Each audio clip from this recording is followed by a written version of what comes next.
Gas trouble അതുമൂലം ഉണ്ടാകുന്ന ഒരു നെഞ്ചെരിച്ചൽ അല്ലേ. നമ്മൾ മിക്കവർക്കും എനിക്ക് തോന്നുന്നു ഒരു 70% ആൾക്കാർക്ക് ഈ ഒരു ബുദ്ധിമുട്ട് ഈയിടെയായിട്ട് കാണപ്പെടുന്നുണ്ട്. എന്താണ് ഈ നെഞ്ചെരിച്ചൽ എന്ന് പറയുന്നത്? അതായത് നമ്മുടെ ആമാശയത്തിൽ നമുക്ക് എല്ലാവർക്കും അറിയാം ഭക്ഷണം ദഹിപ്പിക്കാനായിട്ട് കുറച്ച് ആസിഡ് ഉണ്ടാവാറുണ്ട്. പറഞ്ഞു വരുമ്പോൾ ഭയങ്കര സ്ട്രോങ് ആയിട്ടുള്ള ആസിഡൊക്കെയാണ്, പക്ഷെ അത്രയും ഡീപ്പായിട്ടൊന്നും പോകണ്ട. ഈ ആസിഡാണ് നമ്മുടെ ഭക്ഷണം ദഹിപ്പിക്കാൻ നമ്മളെ സഹായിക്കുന്നത്.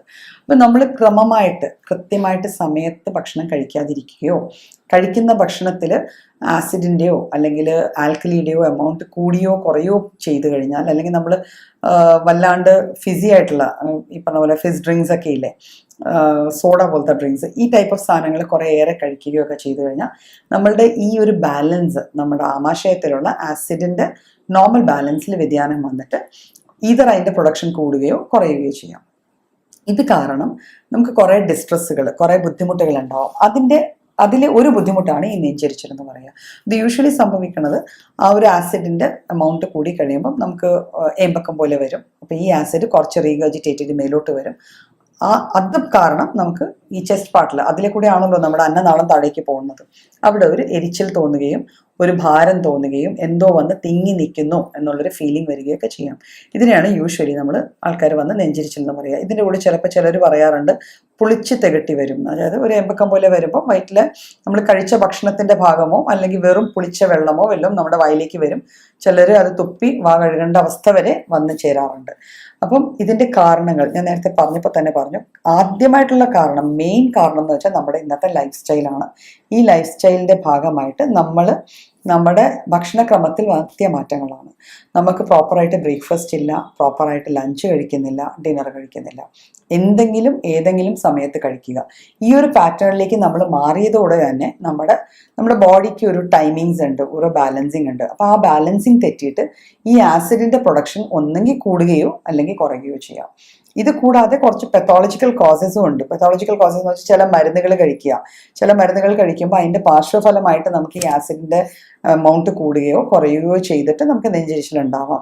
അല്ലെങ്കിൽ ചില അസുഖങ്ങളുടെ ഭാഗമായിട്ട് ലൈക്ക് പൾസേഴ്സ് ഉണ്ട്, അല്ലെങ്കിൽ അതിനേക്കാളും ബിനൈൻ ഗ്രോത്ത്സ് ഉണ്ട്. അങ്ങനെ ചില എന്തെങ്കിലും ഇഷ്യൂസൊക്കെ വന്നു കഴിഞ്ഞാലും നമുക്ക് ഈ നെഞ്ചെരിച്ചിലിൻ്റെ പ്രശ്നം ഇതേപോലെ ഉണ്ടാവാം. പിന്നെ നമ്മുടെ ബോഡിയിൽ ഉണ്ടാവുന്ന കുറേ സെക്രീഷൻസ് ഉണ്ട്. ബൈൽ സെക്രീഷൻ ഉണ്ട്, പാൻക്രിയാറ്റിക് ജ്യൂസ്, ഇങ്ങനെ കുറച്ച് സെക്രീഷൻസ് ഉണ്ട്. ഇവയെല്ലാം നമ്മുടെ ആമാശയത്തിൽ വരുന്ന ഭക്ഷണത്തെ ദഹിപ്പിക്കാൻ ഉള്ള ജോലി ചെയ്യുന്ന സാധനങ്ങളാണ്. ആ ദൗത്യം ഏറ്റെടുത്തിരിക്കുന്ന സെക്രീഷൻസ് അല്ലെങ്കിൽ ദ്രാവകങ്ങളാണ്. അപ്പോൾ ഈ അവയവങ്ങളിൽ എവിടെയെങ്കിലും എന്തെങ്കിലും ഒരു അസുഖമോ എന്തെങ്കിലും പ്രശ്നങ്ങളോ വന്നു കഴിഞ്ഞാൽ ഈ സെക്രീഷൻസിൽ വരുന്ന മാറ്റങ്ങൾ കൊണ്ടും നമുക്ക് നെഞ്ചെരിച്ചിലോ ഈ പുളിച്ചു തികട്ടി വരുമോ ഗ്യാസ് ട്രബിളോ ഒക്കെ തോന്നിയെന്നിരിക്കാം. അപ്പോൾ അതിന് പ്രൈമായിട്ട് നമുക്ക് കുറച്ച് മോഡിഫയബിൾ കോസസ് ഉണ്ട്. കുറച്ച് കോസസ് നമുക്ക് മെഡിസിൻസ് വെച്ച് മോഡിഫൈ ചെയ്യാൻ പറ്റത്തുള്ളൂ. അപ്പോൾ അത് ജനറലി നമുക്ക് ചെയ്യാൻ പറ്റുന്ന കാര്യങ്ങൾ ഞാൻ പറഞ്ഞു. ഫുഡ് പ്രോപ്പറായിട്ട് കഴിക്കുക, കുറേ അധികം എരിവ്, പുളി, കുറേ അധികം സ്പൈസി ആയിട്ടുള്ള ഫുഡ് അവോയ്ഡ് ചെയ്യാൻ നോക്കുക. കഴിക്കുമ്പോൾ ടൈംലി ഫുഡ്സ്, അത് കഴിക്കുന്ന ഫുഡിന് ഒരു ക്വാണ്ടിറ്റി വേണം, ഒരു മിതമായ ക്വാണ്ടിറ്റിയിലേ കഴിക്കാവുള്ളൂ. പലരും രാവിലെ തൊട്ട് വയ്യോളം വിശന്നിരുന്നിട്ട് രാത്രിയാകുമ്പോൾ ഒരു നല്ല ഷെയർ ഓഫ് ഫുഡ് അങ്ങ് കഴിക്കും. ആ രീതിയിലുള്ള ഫുഡ് എടുക്കുന്ന ഒരു ടെൻഡൻസി, ആ രീതിയിൽ ഭക്ഷണം കഴിക്കുന്ന ഒരു ടെൻഡൻസിയും എപ്പോഴും നെഗറ്റീവ് എഫക്ട്സ് ഉണ്ടാക്കുക. അതുകൊണ്ട് നമുക്ക് നെഞ്ചിരിച്ചിൽ അല്ലെങ്കിൽ ഗ്യാസ്ട്രൈറ്റിസ് പോലത്തെ കംപ്ലയിൻസ് വരാം. നെഞ്ചിരിച്ചിൽ ഒരു ആദ്യത്തെ സൈൻ മാത്രമാണ്. ഇത് പലപ്പോഴും വേറെ പല ഡിസീസസിൻ്റെയും ഇൻഡിക്കേഷൻസോ അല്ലെങ്കിൽ ഡിസീസോ ആയി മാറാനുള്ള ചാൻസസ് ഉണ്ട്. അപ്പം നെഞ്ചെരിച്ചിൽ വരുന്ന ആൾക്കാർക്ക് എങ്ങനെയാണിത് ഫസ്റ്റ് ഹാൻഡ് ട്രീറ്റ്മെൻറ്റ് അല്ലെങ്കിൽ ഫസ്റ്റ് ഹാൻഡ് ടിപ്സ് എങ്ങനെ മാനേജ് ചെയ്യാം? അപ്പോൾ ഫസ്റ്റ് നമ്മൾ ടൈംലി ഫുഡ് കഴിക്കുക, സ്പൈസസ് അവോയ്ഡ് ചെയ്യുക, നമ്മൾ നല്ല രീതിയിൽ പാനീയങ്ങൾ, നല്ല രീതിയിൽ വെള്ളം അല്ലെങ്കിൽ നാച്ചുറൽ ഡ്രിങ്ക്സ് കഴിക്കുക.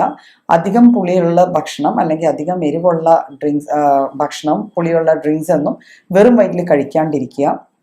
കുറേ നേരം നമ്മൾ കുറേ അധികം നേരം വിശന്നിരുന്നിട്ട് പെട്ടെന്ന് കുറേ അധികം ഭക്ഷണം എടുത്ത് കഴിക്കാതിരിക്കുക. ചെറിയ മീൽസ് ആയിട്ട് ഡിവൈഡ് ചെയ്ത് നമ്മുടെ ഫുഡ് കഴിക്കുക. പിന്നെ നമ്മുടെ പച്ചക്കറികളിലും പഴവർഗ്ഗങ്ങളിലും എല്ലാത്തിലും ആൽക്കലി ഫുഡ്, ആസിഡ് ഫുഡ് എന്നൊക്കെ പറഞ്ഞ് കുറേ ഫുഡുണ്ട്. അതിൽ alkali type of food like carrots അല്ലെങ്കിൽ ബീട്രൂട്ട്സ്, ആ ടൈപ്പ് ഓഫ് ഫുഡൊക്കെ ആണെങ്കിൽ നമ്മുടെ അസിഡിറ്റി കുറയ്ക്കുന്ന ടൈപ്പ് ഓഫ് ഫുഡാണ്.